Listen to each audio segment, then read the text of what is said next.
Well, it's good to be back with you again. We got Heidi Hollis right on duty and everything, and everything's looking good. And All is well.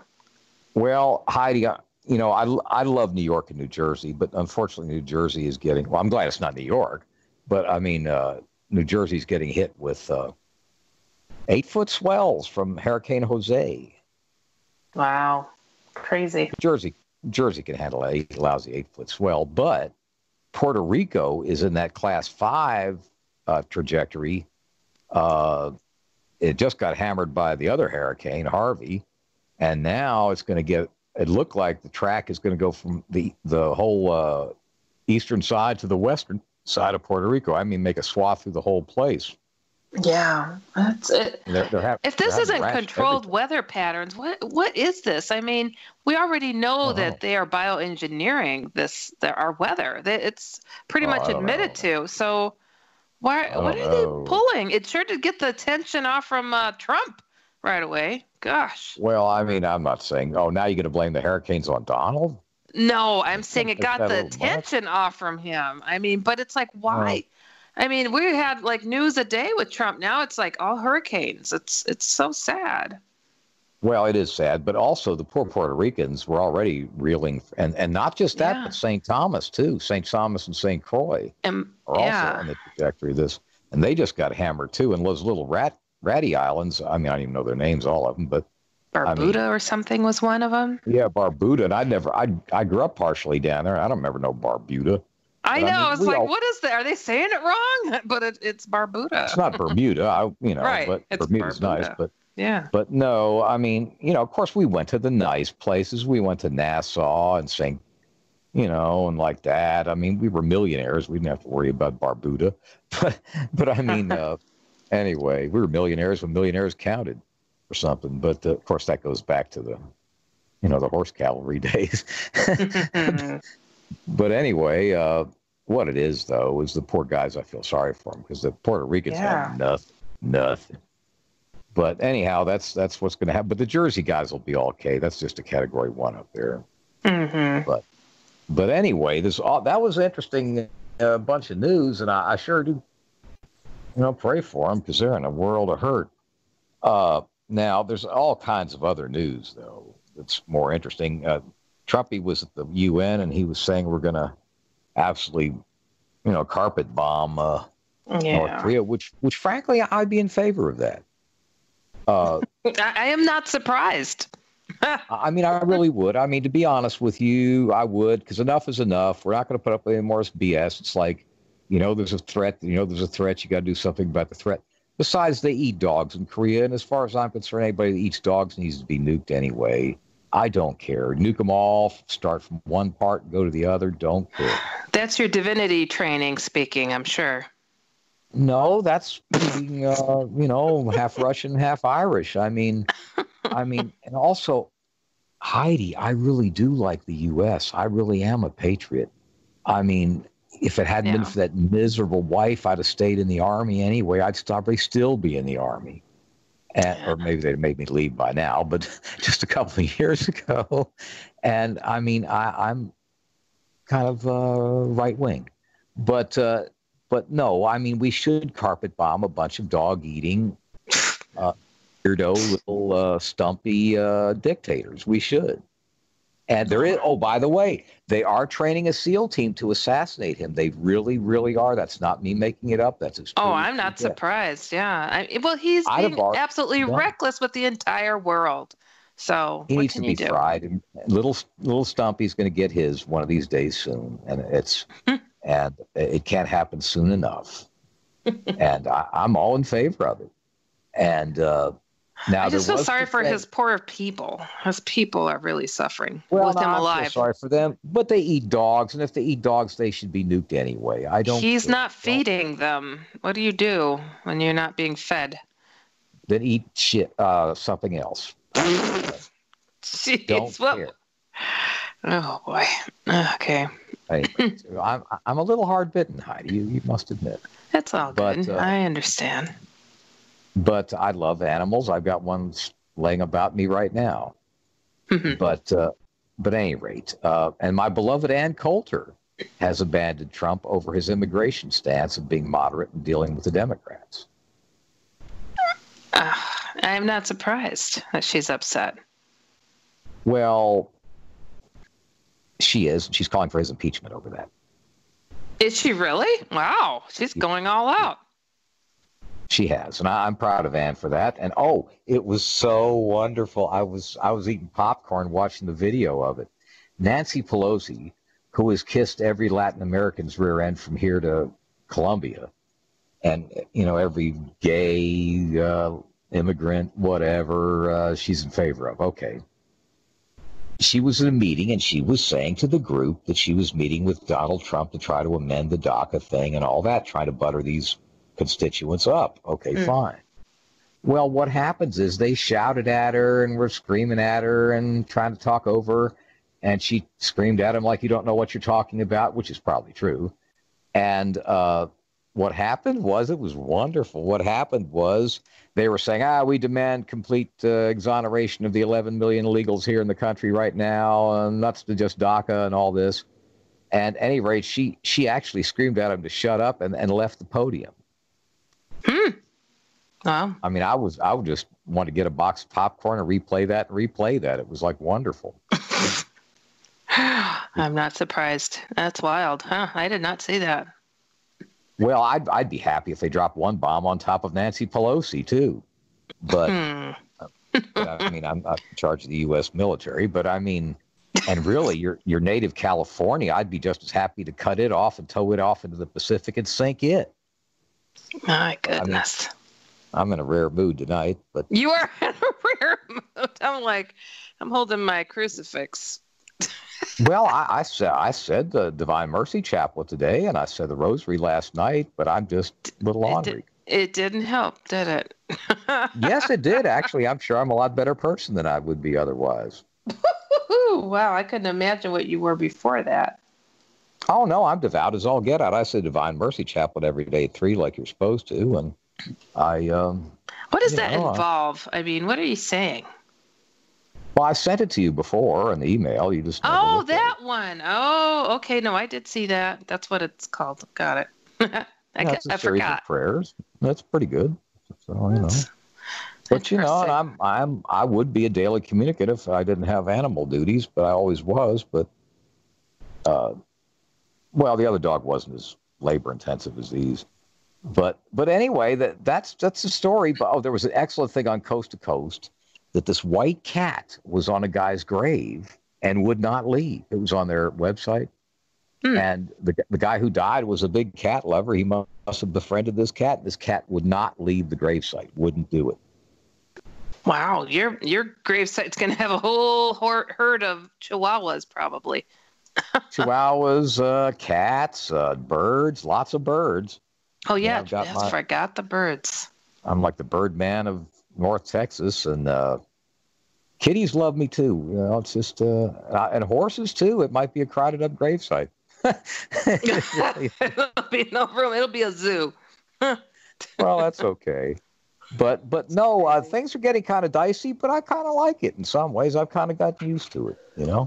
Yeah. And Karen's written a good book, The Amazing Afterlife of Animals. Now, I'm presuming that Joe was furiously in the background. We're getting her on duty. And but we're just about to the top of the hour break, but I guess we should say adieu, and we'll be right back with Karen Anderson and The Amazing Afterlife of Animals. Well, it's great to be back with Heidi Hollis. We've got Karen Anderson on with us, who's the author of The Amazing Afterlife of Animals and other things.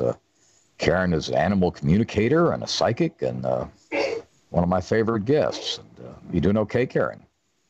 Well, thank you for that nice introduction, and you guys are one of my favorites too. So I'm doing great. I hope you guys are doing good. Yeah, it's good to chat with you. Well, I don't have my regular radio dog on me. Usually I've got the little black Chihuahua, but I've got the one that loves me is here tonight, so she's a little more problem than the black Chihuahua. So I don't know how that'll go, but I've got a co-host on tonight, so it'll be all right.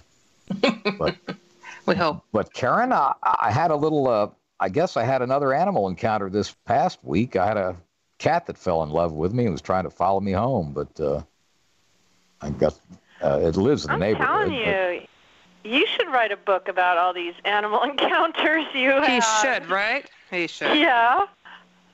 Well, I mean, this was kind of over the top, like the cat that adopted me 10 years ago. But this one, I had to shoo it off, kind of, because it was wanting to just leave with me. But I don't know. I just it's the way it goes.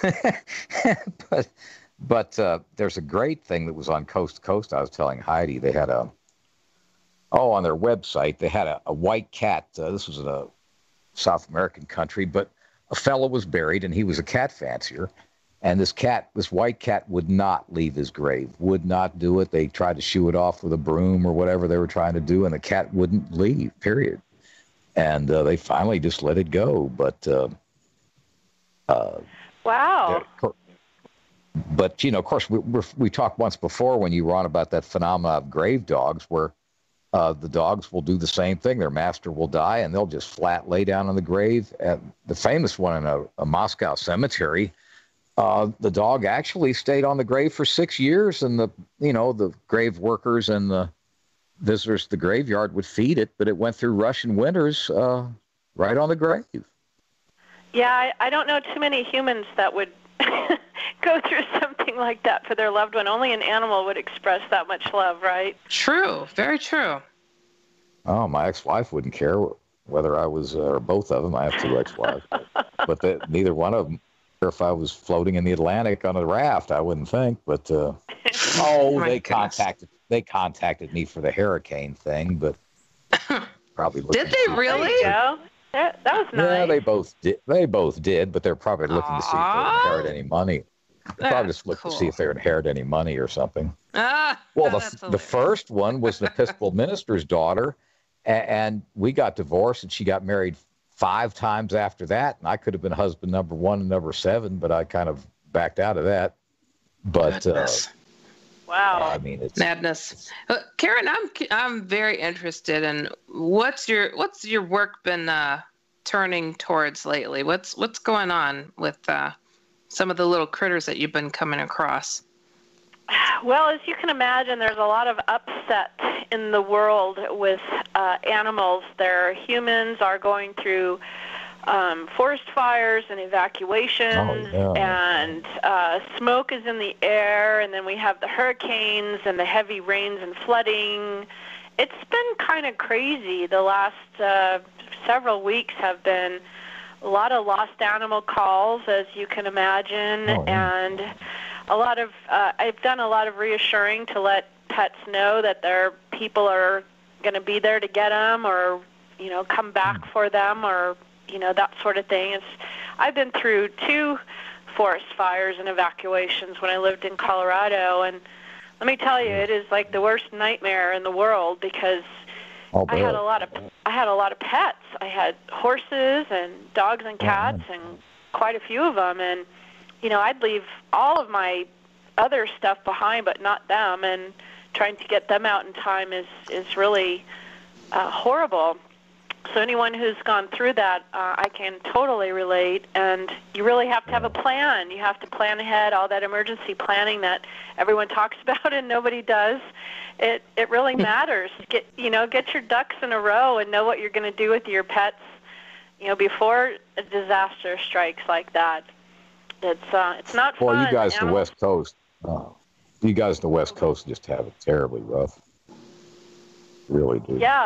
Yeah, we've had fires all around us. I think there are over 300 burning in the state of Washington, and I'm in eastern Washington. And for weeks you couldn't even open the windows because the smoke was so thick. And it's very disconcerting. You just feel like you're kind of in this haze. It never clears up. Now we have rain the last day. It's nice. We finally got some rain. Clear it all out. But I don't know. Heidi's from Crystal. A lot of unrest. Oh, they did? Yeah. Well, I don't know. I could never live on the West Coast. I just bad enough living here. Nobody ought to live anywhere except between New York and Virginia. I love the West Coast, though. I dig it. I mean, sunshine is meant for humans. I just feel that. I don't know. I think it's. But the one thing. Well, I guess it depends on what you're accustomed to. Yeah. I've lived in the Midwest mostly, but I don't know. It still just pulls at me.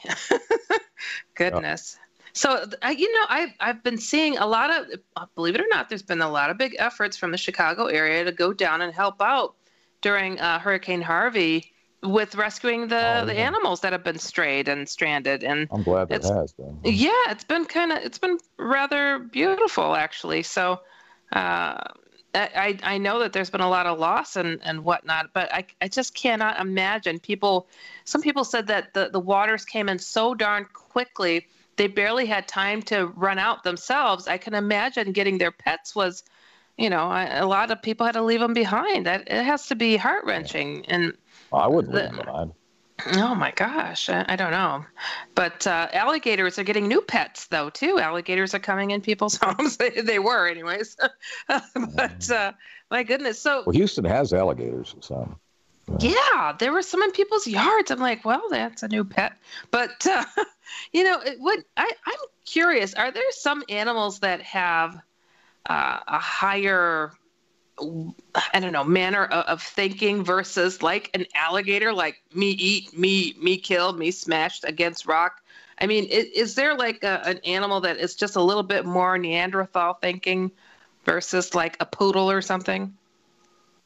Absolutely. I mean, in any group of animals, if you communicate with, let's say, 50 different animals, cats, dogs, horses, alligators, whatever you want, you're going to have some that are super intelligent and super bright and very tuned in and know what they're talking about.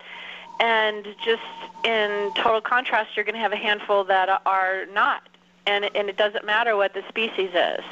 In any species, you're going to have super intelligent ones, you're going to have super not intelligent ones, and then the majority of them fall kind of right in the middle. So it really doesn't matter species-wise. I mean, there's just take the same group of 50 people. You're going to have 50 out of 50 people. You're going to have some super intelligent, some not super intelligent, and most of us will fall right in the middle. And it's the same thing with animals. That's interesting. So it doesn't go according to species. So when you call somebody a bird brain, so we should not take that to heart. Birds have as deep of feelings as a cat? Yeah, absolutely. I mean, I don't know where that came from because birds are actually really smart creatures. So I don't know. Oh, yeah. You told me, I think, once crows were very smart. But they'll call somebody a bird brain like, their brain is so small or something. But, it's like, I don't know. Birds they don't snuggle up like, a kitty cat could or something. They do. They do. Well, I don't know. I mean, a sparrow, I guess, would go too fast. Well, you're weird. They do. But they all like Kevin. All the birds like Kevin. Yeah. Cockatiel, boy, that cockatiel thinks I'm just the best thing that walks down the planet. As soon as I walk in the main house, he'll start screaming and carrying on, and he'll show off for me, like he'll spin in his cage and stuff just to try to show off that he can be a good spinner, around the bar he sets on his perch, and he's got personality. He does. He can talk too. He talks like. At one time, my business partner's family over there in the main house, I'll go visit them over there. And what it was the cops came in because the daughter had drugs or potentially in the bedroom or whatever. And the bird was in the bedroom, and he told the cops, close the door. When they were checking for drugs and, and other things. And I think he told one of the cops to get out.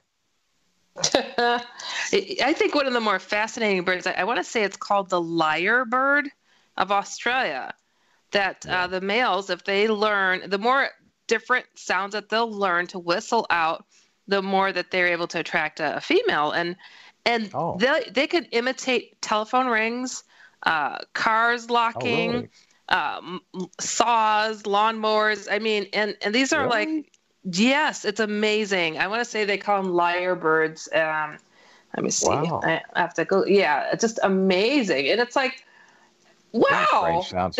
Those are strange sounds to Yeah. reproduce. Oh, yeah. It's called Lyre bird. And some of them, they'll just mimic construction sounds, anything. And they're just, wild birds. And it's fascinating. There's one that there's a video online of it sound like a chainsaw and just crazy. So, I mean, they have to be rather intelligent to be able to pull something like that together. I mean, wow. But, to get a lady, who knows? Well, Karen, I think crows, if you'll feed crows, I've heard of them coming back to households where they get fed and they'd bring like whoever fed them like little baubles, like they'll find a glass bead or a marble, they'll bring it back to them to pay them for the food, kind of. They do. It's like little tokens of their appreciation. Definitely. Yeah.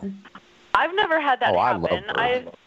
I've never seen anybody leave me anything. They just clear out the sunflower seeds and leave the mess. Show off. Yeah. But no, I've heard of that though. This one woman had I read about had a whole shoebox full of little marbles or little sparkly things that they'd bring her. They thought she might like. It's kind of cute. That is neat. Very cute. So what about fish? How deep do they go? How deep do they go? I mean, they're different from the mammals of the ocean. So I don't know. I mean, are they equivalent or? Well, I don't talk to too many fish. The majority of my work is around cats and dogs and horses, and I get a few parrots every once in a while, but there's not too many people clients that want me to talk to their fish. So I don't have a whole lot of scientific evidence for you there. I'm not kidding you. I knew a guy who had a koi pond in the middle of his living room that had a stream that went under the foundation of his home and out to the yard, and the fish followed him like dogs wherever he went. And he was just like, and this one is Sandy, and that's Charlie. I'm like, and they would jump up to his hands. It was amazing. So that's why I was curious. I believe that. Koi are very smart, actually. I did write about one koi in my first book, Here All Creatures. Ooh. It kind of blew me out of the water. It said some incredible thing, and I was like, oh my gosh, I wasn't expecting that. Oh, do share what they say. Oh, I got to look it up. So let me get to that page. You guys say something intriguing while I look it up. Well, I will say this though, Heidi, off of Fort Lauderdale, what they call grouper holes, where the groupers will go down little holes in the seabed and so forth. Yeah. But what happens is the groupers there'll be regular neighborhood groupers that will come. If you dive in that area, the same grouper will come back for some companion like that. I mean, they're very friendly. Groupers are big fish too. Yes, they're huge and strange looking. They are, but they're very friendly. I got it. They really are. Okay, cool. I got it. Okay, this koi, it's a female, and her name is Big Sneeze, and there's a story behind her name, and apparently it had something to do with how she would come up to the water and literally like spray it, like as if you were sneezing. So that's her name. She's still alive. In fact, I just talked to her human mom this summer, and Big Sneeze is doing great. But anyway, she's like, I don't know, 60 or something. she's an old koi. Here's what she said, and I'm quoting from my book, Here All Creatures, page, what is this, 31. A beautiful koi named Big Sneeze told me, the wisdom we all seek lies within our own hearts. Inner beauty knows no limits. Inner peace, no boundaries. The lines between human and animal sometimes blur as the soul progresses and realizes its full potential. Now, wow, that's a pretty smart koi. I know. Anyone who thinks that koi don't have it going on, I got some news for you. I'm glad I asked. I'll tell you what, guys. I tell you what, we're coming up to the bottom of the hour break. We'll do that. We'll come back and talk about the amazing afterlife of animals, and we'll be right back. We'll be right back, guys. Great to be back with Karen and Heidi. And I don't know, I've got this, like I say, this rookie radio dog. I had to settle her down. The other one just goes to sleep through the whole show. This one expects you to pet her and pay attention to her during the show. So it's a little different. Depends on. She wants to send her some vibes. Do you do that over the phone, Karen? Yeah, all my sessions are over the phone, and I actually tell clients that it's better over the phone because the animals can do whatever they are naturally doing. They can sleep, they can just hang out, they don't have to be anywhere near me or near the phone, and it works much better that way. Oh, do you think we could get a little touch of a reading with that rotten one on his lap right now? I'm just kidding. Absolutely not. I worked all day. No, she's fine. She's off fine. Duty. That's all good. No, she's fine. What it is, I just wanted to get some dirt on Kevin. Come on, Karen. Just make it up. She's fine. Just make it up. The other one's more independent. This one's more tight. It was totally for my selfish reasons, Karen. No, but see, this one's so possessive that if I go to the door and come back, she's waiting by the door for me to come back. I mean, like that. So.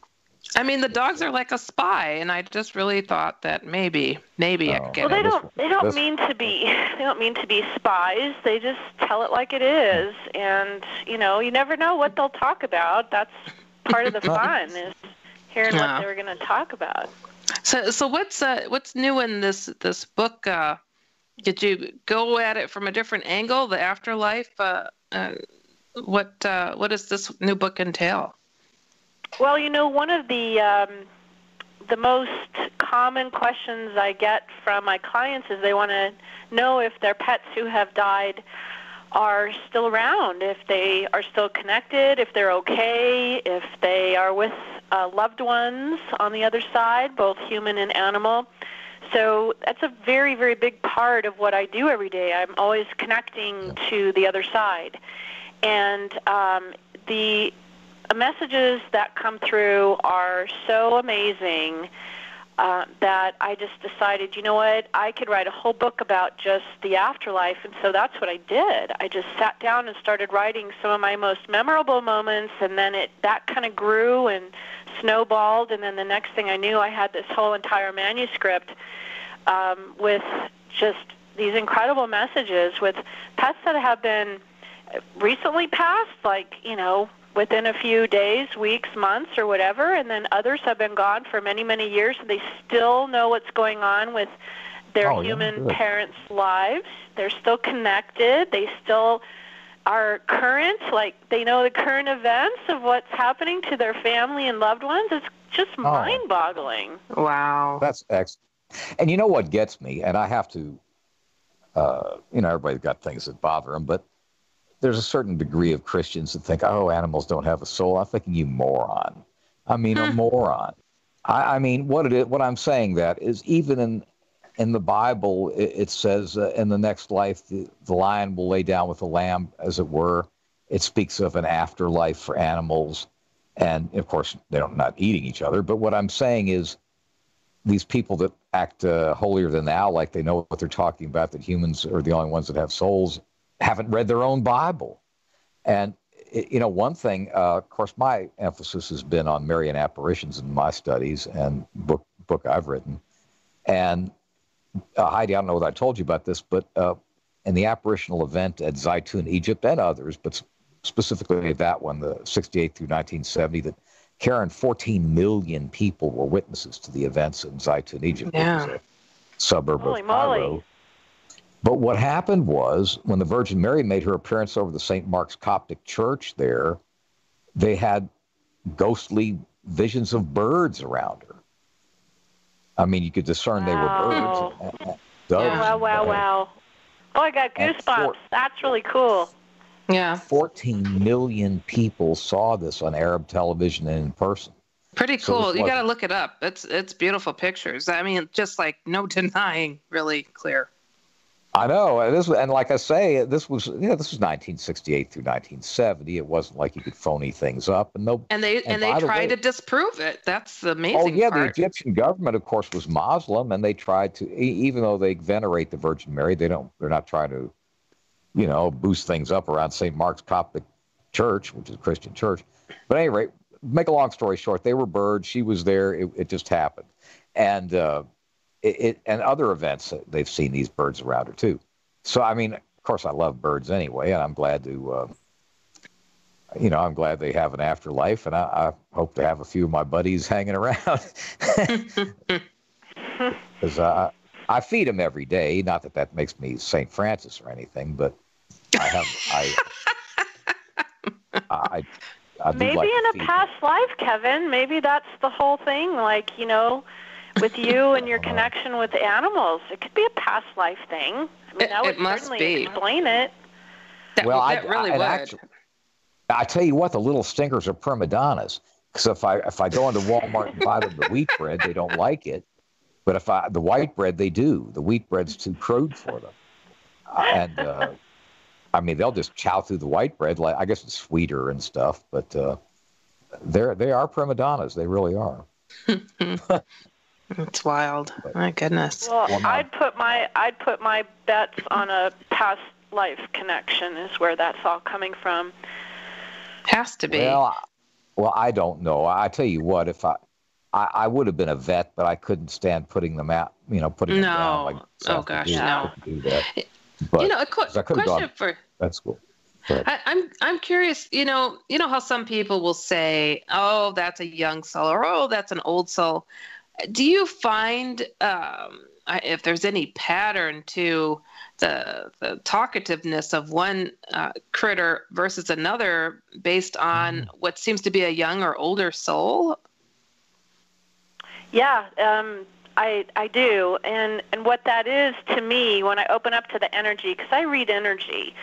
So I work off of a photograph of the animal, and I have the client on the phone with me, and so I open up basically through meditation and a prayer and a blessing, and then I just start reading the energy. It's like little snippets of information just start coming through, and I'll start picking up on things. If an animal is an old soul or a highly evolved soul, it feels very different to me than for a younger soul or an animal that has not been here many, many times. It actually feels like I'm talking to somebody more intelligent than how we consider human beings to be intelligent. So there really is a difference. I can tell just their vibration is much higher. They're lighter. It's like a lighter, more transparent energy, if that's a good description. So you've got maybe a thicker energy if you're a younger soul and haven't been here as many times. Older souls are just thick-headed. Thick-headed. Yeah. Well, that's the human. Oh, okay. Well, yeah, I'm curious too about that. So some creatures, some little doggies have more of an attitude versus another, and it's like you find them to be so intelligent, and you're like, you know better. Why did you go potty again on my bed? What is that? That, and it's like, that they can figure it out, and that it's really upsetting. I mean, what have you come across when a critter is doing something that seems so purposeful? Are they trying to teach you a lesson? What is it? What is it that they have in them? Well, first of all, animals act instinctually. So the animal is usually doing something that they would normally do in nature if we weren't in the picture. And the reason that they're doing it is because, well, could be several reasons, but the main reason is because we allow them to, whether we like it or not. We allow them to, or we don't modify their environment so that they can't do that behavior. We leave it up to them. I have a lot of sessions with clients who will call in about a behavior problem, such as, maybe house training or that sort of thing, and they'll just say to me, they know they're not supposed to go in the house, and yet they still go in the house. Okay, well, what has the human done to modify to make sure that they don't go in the house? Are you restraining them to a certain area? Are you keeping an eye on them? Are you crating them? What are you doing to make sure they don't do that? And they're doing nothing. They just want the animal to come up with it on their own. So I put a lot of the responsibility back on the humans because we just want the easy fix. We want it to just have Karen sprinkle fairy dust over the situation and make everything better. Of course. And sometimes I can do that. I have a big bottle of fairy dust sitting right here on my desk. Oh, please sprinkle. I sprinkle it all over the place, but sometimes I need a lot of fairy dust. And the human has to actually modify the environment and change what they're doing. You're not going to get the outcome that you want if you don't change something that you're doing. It's got to change. You got to implement change. And I spend a lot of my time coaching them on how to do that and how to help them. The animals are just acting out naturally and doing what comes naturally to them. You said instincts, but then they could be so darn evolved and so observant and so suddenly that little just dependable little angel, and then they'll go and crap on your bed or something. And it's like, hold on, you just Heidi, have you not heard about being, and you just did that. Heidi, have you not heard about pee pads and those things that are scented that the guys made $1 billion? Oh yes, I've heard. I don't. My dog Alien, he was pretty good, but there was a couple of times where it was just like, you did it on purpose. It's like, God, yeah, I hear that. I hear that a lot. Yeah, I mean, it's like the animal is trying to get back at me. They're trying to, they're punishing me. They're mad because I was gone or whatever. Yes. And some of it is. But I've got these pads, and both Chihuahuas would use that. I mean, it's not like that's scientifically advanced a thing. I'm just saying there should be no reason for that. That's all.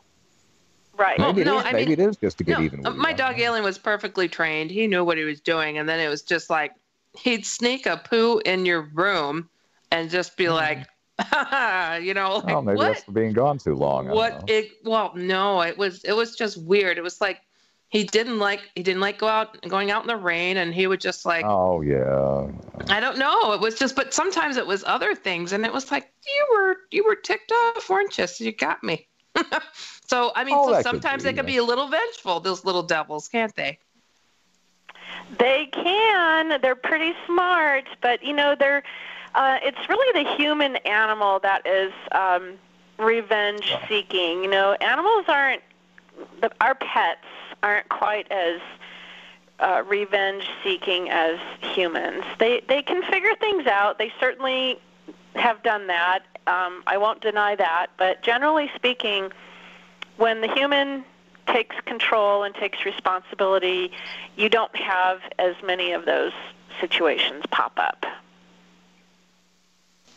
Wild. Hey, have you ever come across a creature that was just like really just mean and really enjoyed being mean?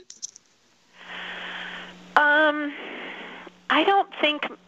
don't think mean. No, grumpy. Yes, I've had grumpy critters, but most of the time they were grumpy because they were either in pain and they weren't being treated for it. That's usually where the grumpiness comes from. So in other words, as far as I know, there's plenty of evil people because I've sure met them. But so you don't run across the extreme evil in creatures that you do in humans, then, really? No. I don't. I've never met an evil animal. Never. Creature. No. Because there's plenty of humans. Yeah, there's plenty of humans. I just soon snap their neck as look at them. And right. But I mean, I believe that because Heidi, I'm thinking about it. There are some vicious dogs, but usually it's because they're acting protective or something. It's not that they're just straight evil. At least the ones I've run across. I mean, I'm not. There's that movie that's always disturbed me, and I liked the movie, but I was like, this really happened. The Ghost in the Darkness. Did you see that movie about the two lions? I believe it was two lions that just murdered people for the kill. They did not eat them. it would sneak up and it just slaughtered people. It's an unbelievable. True events? True events, yes. And really? It's called The Ghost and the Darkness. That's what they called these lions because they would come into town and just murder people and leave them and not eat them. And it was like, what on earth? It was just like they'd never seen it before. And that, they had to do, this movie was amazing. So I just wondered, wow, is there just, are there some animals that are just like they like to harm? But she said there wasn't, though. Well, how long ago was that movie? When did it come out? Oh, gosh. You know what? I'm going to look it up right now because I'm not sure. I've seen that movie, and you have to remember whatever has been sensationalized in Hollywood and, what's going to make a good movie. You have to keep that in mind. Maybe those lions did kill and didn't eat the victim that they killed, but maybe they felt threatened by them. Maybe they felt, who knows what the humans were doing. It happened in 1898, and the movie was 1996, and it was a greatly done movie.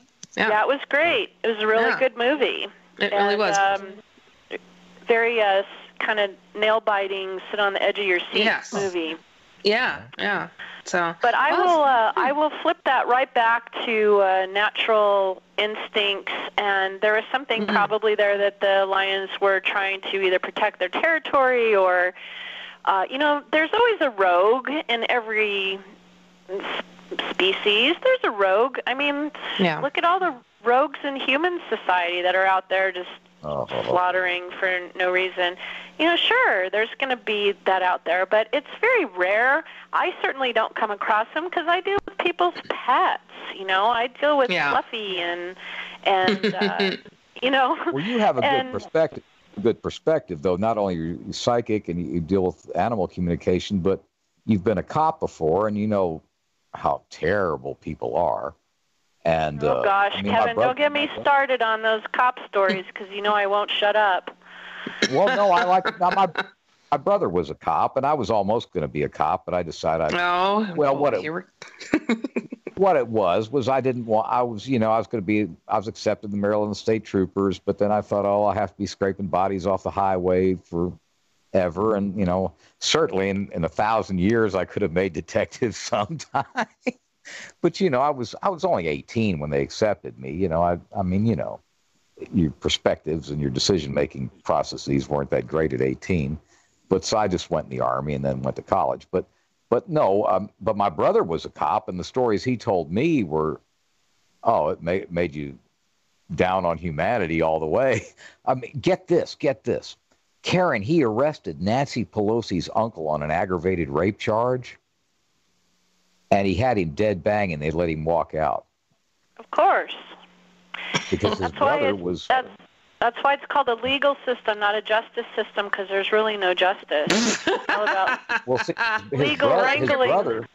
I love your His brother was governor of Maryland, so obviously he walked out of the charge. So my brother just threw the badge on the table and left. I got to tell you guys something in regards to those killer lions. They say it was between 28 and 135 people they killed. And really, that many? And the lions just so happened to be on display here at Chicago's Field Museum of Natural History. Oh my God, they're on display. They've got them on display. I can't believe this. From 1898, these lions are from. Wow, it's crazy. Yeah, that is crazy. That is. Wow, I just can't believe I wish I could find those lions. There's a lot of humans I'd like to direct them to, but then, Well, here in Chicago, you know what? We've got a big problem here with coyotes coming into Chicago. Freaking coyotes. And they're not coming in packs usually. It's like a couple wandering. And well, they have those in New York too. Weird. It is so strange. We've got quite a problem with them. It's like, is that a dog? Oh my gosh. It's like, that's not a dog. I don't know. Well, no, it happens in major cities. New York has them too. Yeah. Do you find that wildlife? I mean, do you ever go out into wildlife and try to take in the creatures around you and to see what they feel about, climate change or something? I think that's probably one of the the things that is misunderstood about my work is that I go out and talk to all the animals all the time. I live out in the wilderness in eastern Washington. I live on 30 acres, and I'm surrounded by wild turkeys and deer and coyotes and mountain lions and bears. And, I don't go out and have conversations with them, and I'll tell you why. I'm so busy with my sessions that I'm working on in my office that when I go outside, Heidi, I need a break. I need to just chill. I need to just let my brain relax and just enjoy the surroundings. And so you've never been interested? That's like my solitude. Yeah, but I mean, never been interested to check it out? Okay, and yes, I have spoken to, wild animals here and there and throughout the last 20 years. But generally speaking, they're usually not standing in my yard looking at me, Of course not. Yes, of course not. That happened at my family's home, but deers in the yard. There's always turkeys around, in the yard, and I don't see too many wild animals just standing in my yard. So I have to have a connection. There has to be, an eye-to-eye connection or a photograph or something for me to dial up their energy. I can't just walk out in my front yard and go, okay, Mr. Deer, wherever you are. So that's Kevin's job then. That Kevin will call them out, and you could go feel them out then. I thought they'd be like kind of attracted to you like they are kind of to people like yourself, because I had a friend who could walk close to the woods and deer would start coming forward. I've heard of that. It's like, what is that? So it just seems like there are some people, the animals know, and, they're like, oh, family. I don't know what it is. It's just so fascinating. But, They know they're safe here, and they know they can hang out here, and I don't bug them, and they can hang out and not get shot at or shoot away or anything like that. But honestly, you guys, when I'm not working, I let my brain just relax because it takes a lot of energy to do what I do. It takes a lot of focus, and I have to be so accurate all the time. I have to knock it out of the ballpark every single time. And you guys think about your job. What if you had to sit down at your job and literally hit a grand slam home run every single time you clocked in or every single time you did something? Yeah, no. I'm a therapist. It's a lot I of understand. Work. Oh, yes. So really, I find balance. I have to find balance in my life, and that's my balance. I don't walk around talking to all the animals around me. It's just something I find peace in knowing they're around, and I enjoy their company, and and I welcome that balance into my life. And then I get back in my office and I knock out another 6 sessions a day or however many I have, and that's where I put that energy. That's where I focus that. Yeah. Well, I can imagine, Karen, because I can't get into the details, but I've been exposed to telepathy in past years. And it does drain you. Thank you. Yes, it's very draining, and you have to be so accurate and so right on. And it's a very demanding, challenging. I make it look easy because you think, oh, she's just opening up this portal and all this information comes pouring in. No, I have to actually engage my brain and then try to figure out the messages. And sometimes it's very clear and sometimes it's not. It depends on the animal. Every animal will communicate differently. So I have to change my abilities to each animal's method of communicating. And I can kind of do it on the fly now, but I really do preserve that for my private sessions. And sure. Of course, yeah. Let me ask you about the book, though, The Amazing Afterlife of Animals. When is it being released? Has it been released yet, or is it in the near offing? Or? It is so close. I can feel it I sent the final photographs in to my copyright guy, and he is formatting it as we speak. So I'm going to say it'll be very, very, very, very, very, very soon. And I'm hoping to have it out by October. I know it's the 19th of September, but I'm hoping October is going to be the month that it goes out to the world. But it is a joy of mine to be able to share these incredible messages, because some of them literally have left me speechless. Like, I couldn't believe what they were telling me and how they knew what they knew. It was like, no way could this be happening. Well, so we're just about at the top of the hour break, so maybe we could talk about some of those messages when we get back, and also we'll mention where the best place would be to get the book and what have you. But let's go to our top of the hour break, and we'll be right back. Back with you, and I guess we were talking off the air that these sessions like telepathy and other things are very exhausting, and that's why Karen needs a break when she needs a break. But no, actually, did you ever find, I don't know how the animal communication would be, but it's probably similar to telepathy. Did you ever find that in the middle of your forehead it would kind of be sore? Or not really? I get like a low-grade headache. So it's for me, it's at the base of the skull. It's just a low-grade headache, and it just kind of feels like pressure. I've never had the center of the forehead pain there, but yep. But I definitely get the low-grade headaches, or I can get them. You know, if I don't balance out, if I don't take a break in between sessions, definitely. And it's cumulative. You know, you start out the day fresh. And then the more time you spend on the phones communicating and talking to the clients, you know, by the end of the day, you're whipped. You know, you're tired. You've been putting yourself out there and trying to gather little snippets of information that are important to the person and the animal. And it takes a lot of work. And, you know, obviously it is something that is my passion. It's what I really love to do. I think it's from my cop work. I like gathering evidence. I like proof and evidence. So that's where you could be analytical like that, sure. Mm-hmm. That's where my drive comes from.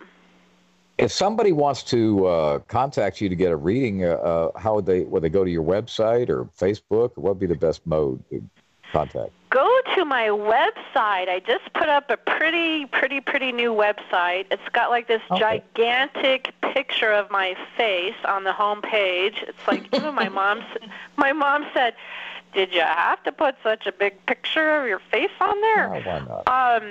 I tried to reduce it.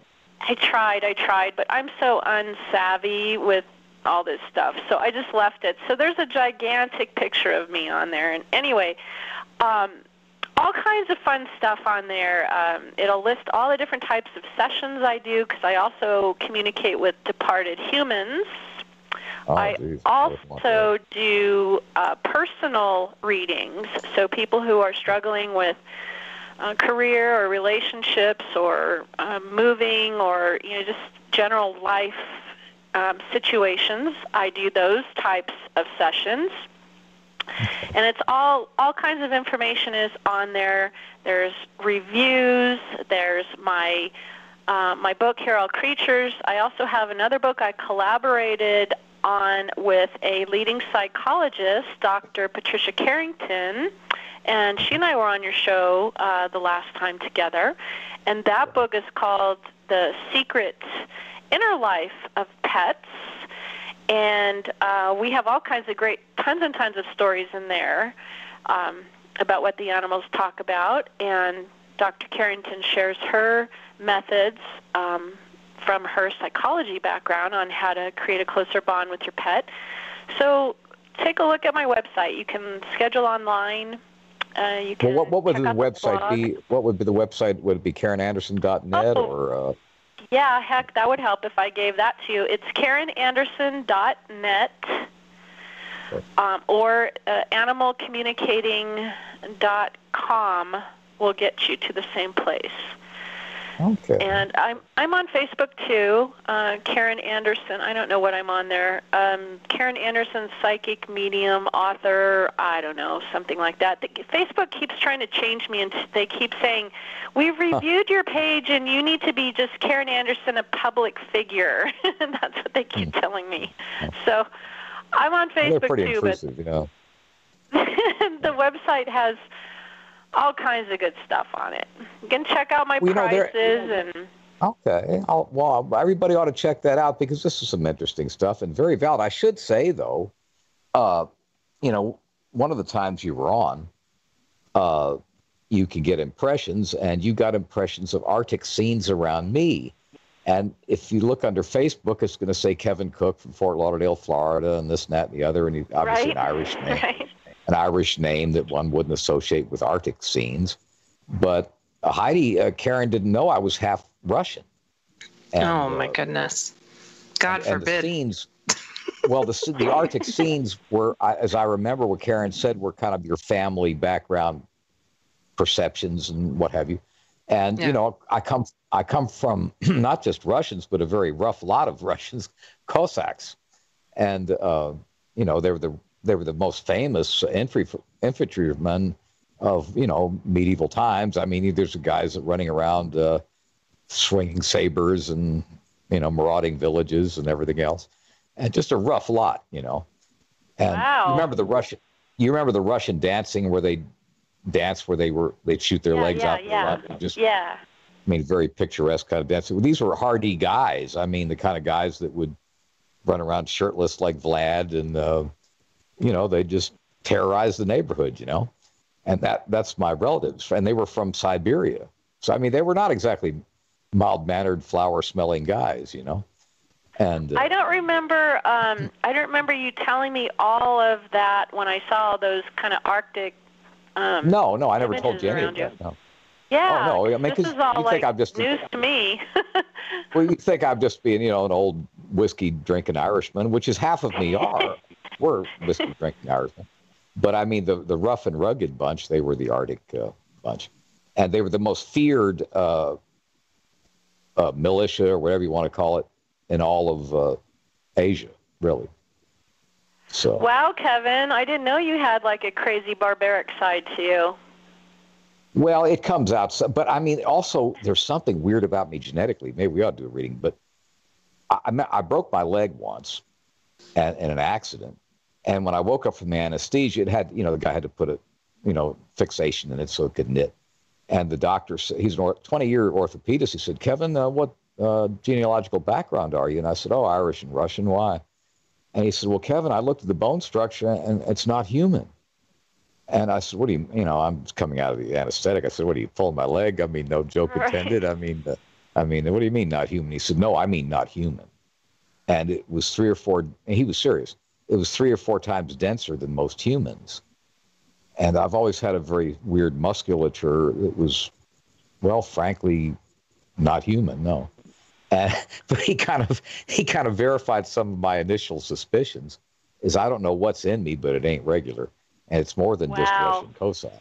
It's more than Russian Cossack because I mean he honestly said the bone structure was 3 or 4 times more dense, and also I've always been like, you know, in other words, without much effort or much working out in the gym, I could bench press my 30s at 500 pounds, and no kidding, and. It always seemed a little eerie, but I said, well, I just go with it. But I mean, it was just weird. So I don't know what true genealogical. Pretty crazy. That's really crazy. It was different. But at least he said you'll never have to worry about osteoporosis because, I mean, you know, there's no way to wear these bones out. But it's just odd. And just these little anomalies are just a weird, Heidi. You never know. I mean, it's just, I know. No one's ever told me anything crazy like that. It's like, Kevin, you're an anomaly. I did some research into it, and what it is, Karen, is there's Denisovians, which were like kissing cousins to Neanderthals, lived in that area. They're just like Neanderthals, only a little denser, and they were just another form of human other than Homo sapien. They were, you know, the Neanderthals were like cousins of Homo sapiens that humans consider themselves descendants of.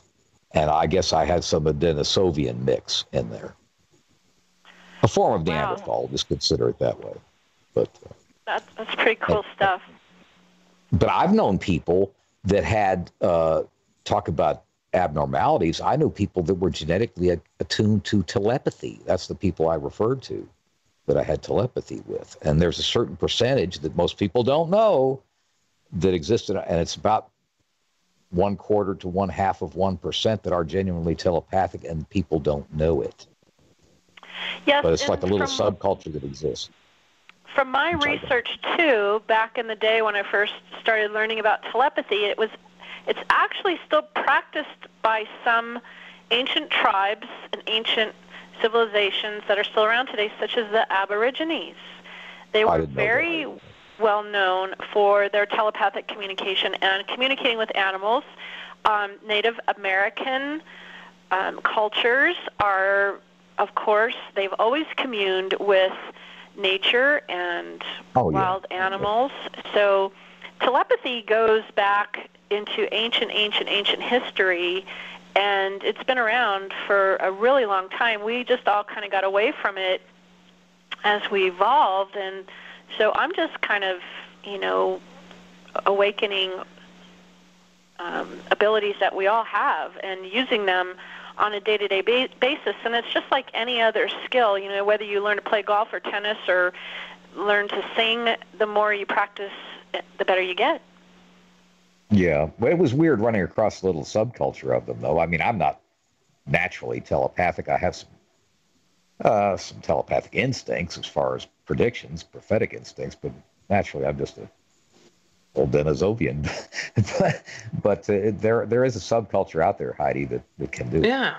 Yeah, definitely. I think that we all kind of receive messages, but it's just a matter of paying attention, believing your own senses and what it's telling you. I think that's the biggest hurdle. I mean, like you were saying, Karen, when you're doing readings on people, that if the person's not open, it's harder to get a good feel on everything and to get the most accurate reading. So it's like, how can we teach people or let them know what part of themselves should they open up to being more receptive? Well, I think the biggest thing for me is when a new client comes to me, they have unrealistic expectations. Like if they're expecting to hear a certain nickname or a certain, like they said to their dog or cat before they called in, okay, I'm going to say a secret password to you, and if you tell Karen that secret password, then I'm going to know she's for real. Sometimes I get lucky and I get the secret password, but animals have an agenda all their own. They may or may not want to share the secret password with me. And so you have to set realistic expectations and just be open to whatever messages come through and not try to expect a certain response. I always will say that we may not get the messages that we want, but we get the messages that we need.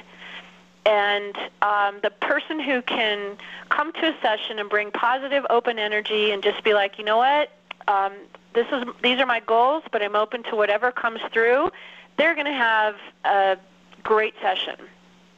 But it's the people that come in that are like, nope, unless you tell me my great Aunt Mary's middle name, this isn't real.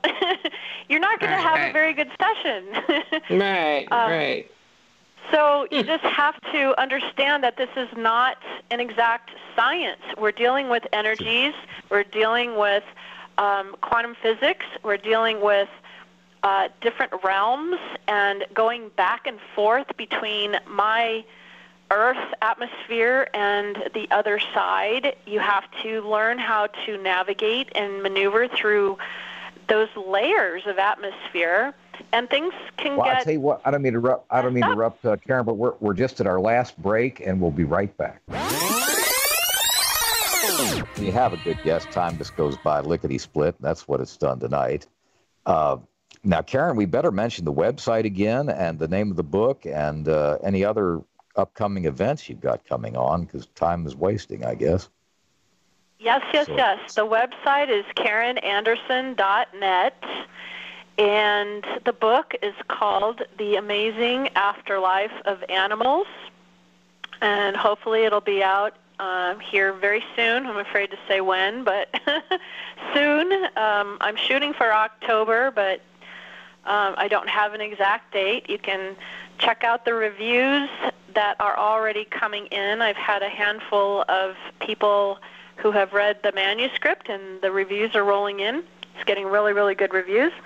I have an event coming up the end of October. I will be at the Port Gamble Ghost Conference in Port Gamble, Washington, which is very, very beautiful, historic town. The town is completely haunted. Every building, every building, every house, every shop, everything is very, very haunted, paranormally active. And every year there's a ghost conference there, and they have great speakers and classes. And I'm doing a class on Saturday morning, October 27th. So that's the event is from the 27th, 28th, 29th, something like that. The last weekend before Halloween. So that Saturday I'm teaching an introduction to animal communication class. And what city is that near? What city is that near, that Port Gamble? That is by Port Townsend. Let's see, Port Townsend. So you cross over the Sound from Seattle and you go north. And you're heading towards Canada, and you're way up there on that point. Good. Beautiful. Sounds like my kind of place. Area. Really, really fun. If you're out in that area, you don't want to miss it. And lots of fun investigations. You can sign up for ghost investigations or just listen to all the speakers, and there will be tables and booths and demonstrations, all kinds of fun stuff. So that's the last weekend in October. And I've always wanted to get up that area. I've seen pictures of it, and that whole northwest area just looks very nice, and it's cool and pleasant for the most part, as I understand it. So it wouldn't be like this little annex of hell I live in. But it's very pretty, but it's chilly that time of year. And on the investigations, you go on. Of course, you go on at night, and there's no electricity in some of the buildings that you go in. So it's just you and your flashlight, and then of course the ghosty people that are there, spirit people that are there. It's an incredible experience. I've always had experiences when I've been there. Always. Wow. Well, Karen, if I never saw another day over 50 degrees, I'd be happy. I'm so tired of it. I've had enough. This has been, of course, I'm Catholic anyway. I'm hoping this is my early purgatory, that I can. I've suffered enough, in other words. But, it's going to be 95 every day this week. Oh, that's miserable.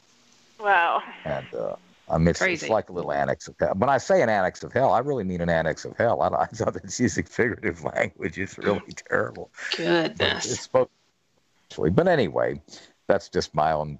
I always, this is just a wild thought I have to pose to Karen. Okay, so I always thought there's this old show called Grizzly Adams, and I used to think wow.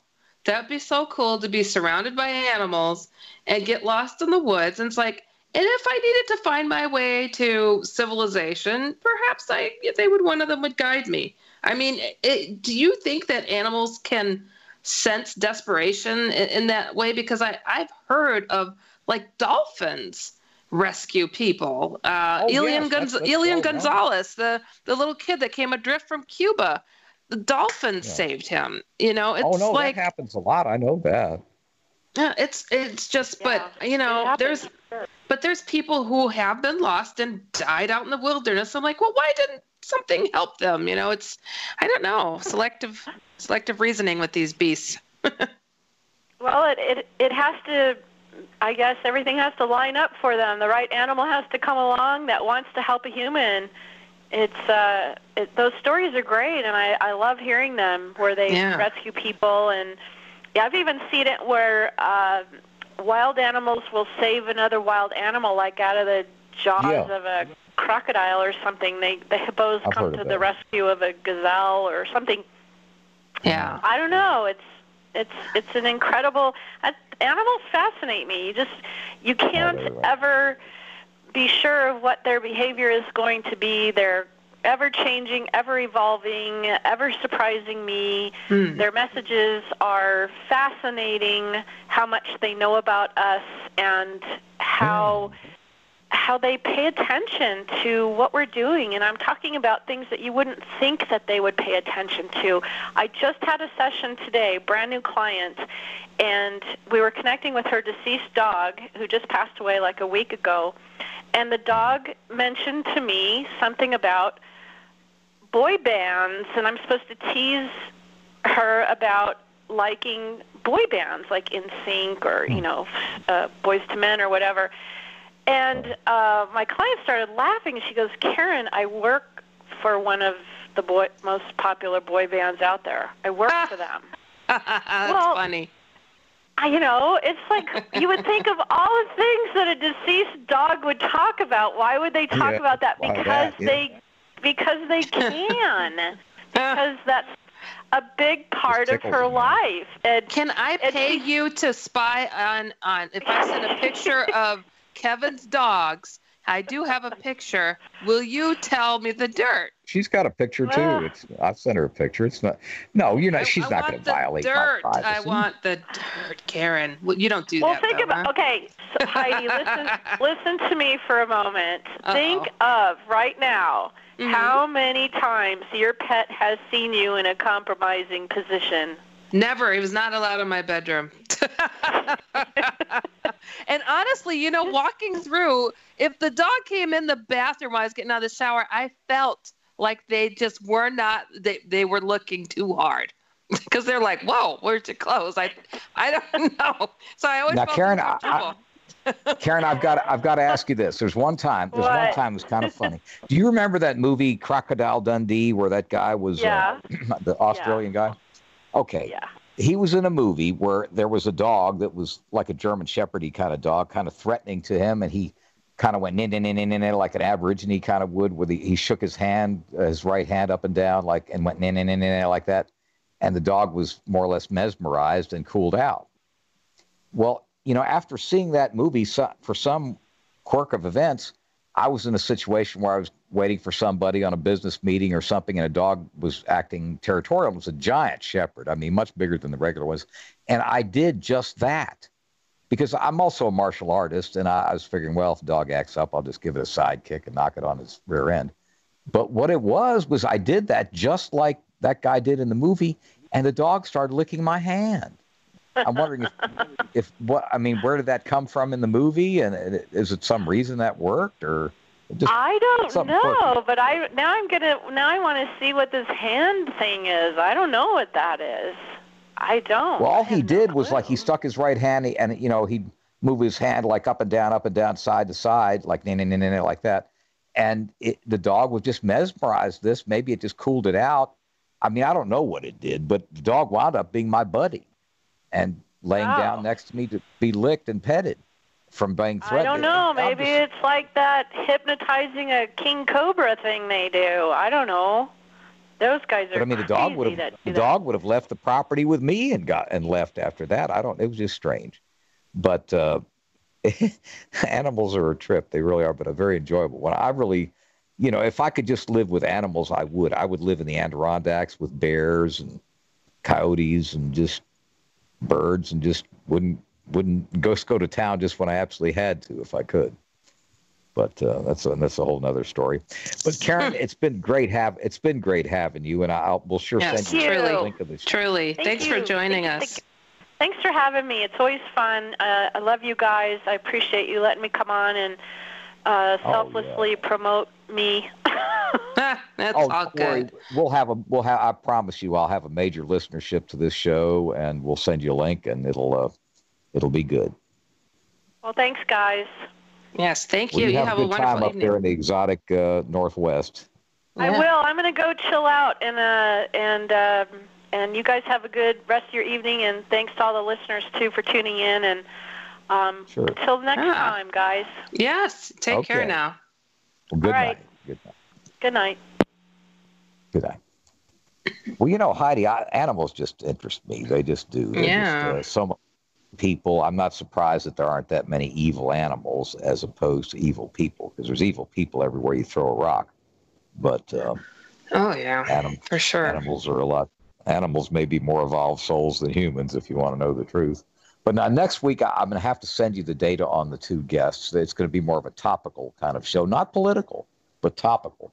Mm-hmm. And I'll send you the data. It's not going to be anything that will ruin your little liberal sensibilities. No, nothing that'll make me want to vomit.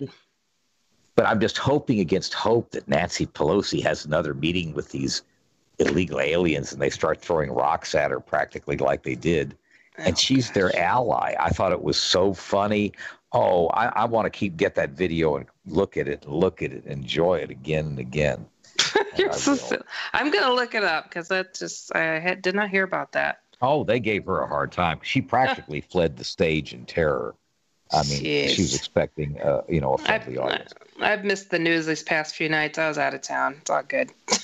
Well, listen, I guess we better say goodnight to the folks, and we'll be back next week with a topical show, and I know you'll enjoy it. All right. Good night, everybody.